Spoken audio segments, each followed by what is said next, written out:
وأوحي إلى نوح أنه لن يؤمن من قومك إلا من قد آمن فلا تبتئس بما كانوا يفعلون واصنع الفلك بأعيننا ووحينا ولا تخاطبني في الذين ظلموا إنهم مغرقون ويصنع الفلك وكلما مر عليه ملأ من قومه سخروا منه قال إن تسخروا منا فإنا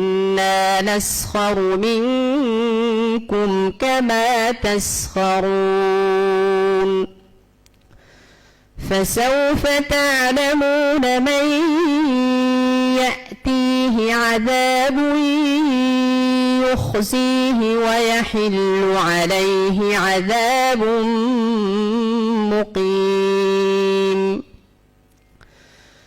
حتى إذا جاء أمرنا وفارت النور قل نحمل فيها من كل زوجين اثنين وأهلك إلا من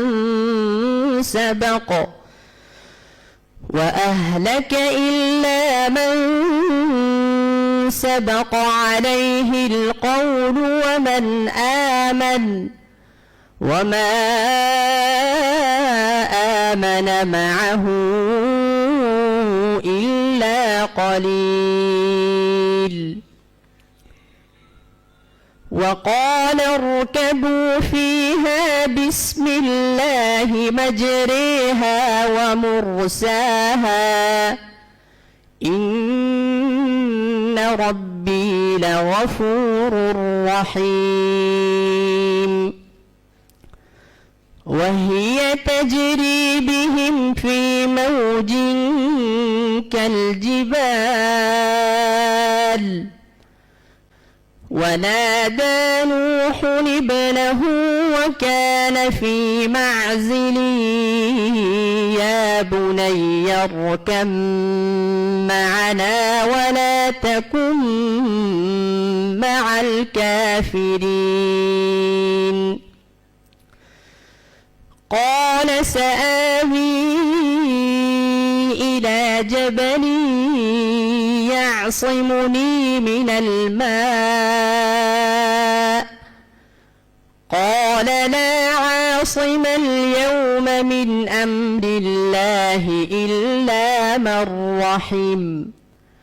وحال بينهما الموج فكان من المغرقين وقيل يا أرض ابلعي ماءك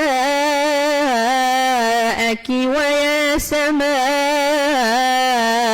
أقلعي وغيض الماء